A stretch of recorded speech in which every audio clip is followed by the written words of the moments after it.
Bienvenidos a JavaScript, la guía completa, donde abordaremos el tema de tipos, valores y operadores.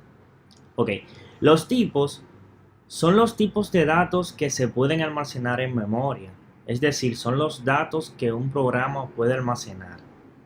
Los valores son los tipos de valores que pueden almacenar los tipos de datos, es decir, si tenemos un tipo de valor numérico, un valor sería el número 5, ya que es un número. Los operadores son los elementos de un programa que nos sirve para asignar o producir un nuevo valor. Por ejemplo, un operador matemático conocido es el signo de más. En programación, el signo de más tiene dos objetivos: concatenar, que es unir dos cadenas de texto, o sumar dos valores, como por ejemplo si tenemos 5 más 5, esto produciría un nuevo valor que es 10. En JavaScript existen 6 tipos de valores básicos: los números, las cadenas, que son los textos, los booleanos, los objetos, las funciones y los valores indefinidos. Esto que se muestra dentro del paréntesis es el objeto padre al que pertenece cada tipo de valor. Ponemos un ejemplo con el tipo numbers, significa la familia de números que existen. Por ejemplo, el número 10, el menos 55 es un número negativo, o el 0.25 que es un número decimal. Todo esto forma parte del objeto numbers. Existen unos tipos un poco diferentes a los tipos numéricos en JavaScript, que es el NaN y el infinity. El NaN significa que algo que no es un número, o sea, it's not a number. Y el infinity es cuando es un número infinito. También lo podemos encontrar como menos infinity. El uso, por ejemplo, de los numbers, de los tipos de valor de número y los operadores puede ser visto acá. Cuando sumamos 5 más 5, esto nos daría como resultado el número 10. Si agarramos esto en la consola y lo pegamos, vamos a ver que JavaScript nos va a retornar el número 10. Podemos ver también que 10 menos 5 daría un 5. Este sería el operador de suma, el operador de resta, el operador de multiplicación nos retornaría un 25, el operador de división. Y este es el operador residuo, que es muy utilizado para muchos algoritmos. En este caso, es el operador que retorna el residuo de una división. Como por ejemplo, si dividimos 10 entre 2, esto nos va a retornar un 0, o sea, porque no sobra, es una división exacta. Pero si dividimos 10 entre 3, va a sobrar un 1. Entonces, ese va a ser el residuo. Otro tipo de valor son los strings, que este es el objeto padre, que son las cadenas de texto. En JavaScript pueden ser representadas entre comilla doble o comilla simple. Siéntanse cómodos de usar cual les plazca. Un ejemplo sería, entre comilla doble, mi nombre, Marlon, o entre comillas simple, Node.js. Un ejemplo de lo que les mencionaba anteriormente, del operador suma, aquí no hace la función de sumar, porque esto no es un tipo numérico. JavaScript interpreta automáticamente que es un string, entonces aquí no va a sumar, sino aquí lo que va a concatenar. Concatenar significa unir. Entonces, cuando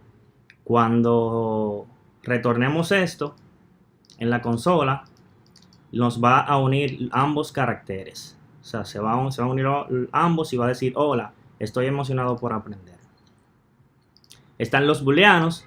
Los booleanos es solamente un valor, es 0 o 1. Puede ser sí o no, alto o bajo, encendido o apagado. Eso es para que ustedes puedan interpretarlo. Pero la computadora, la máquina, lo que interpreta es un 0 o un 1.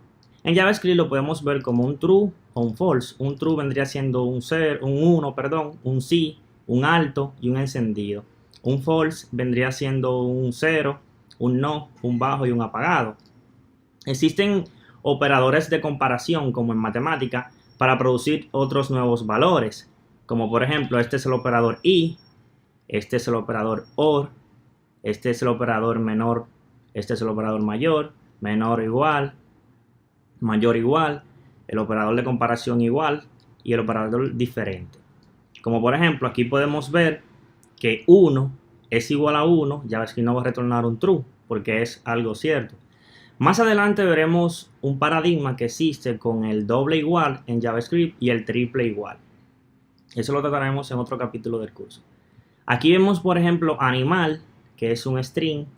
Le estamos haciendo una comparación con un número 2. Y como son dos datos diferentes, o sea, eso es un string y eso es un número 2 nos va a retornar un false. Aquí tenemos otra comparación de que si 5 es menor que 10, nos retorna un true. Aquí tenemos el operador i, aparece por primera vez. El operador i puede usarse para hacer referencia a varias condiciones. Por ejemplo, aquí estamos haciendo dos condiciones. Si 2 es igual a 2 y si 5 es menor que 10. Esto solamente va a ser verdadero cuando todas sus condiciones se cumplan. Si hay 1000 condiciones y hay 999 verdaderas y hay una sola que no se cumple, pues va a ser false. Porque todas deben de ser verdaderas.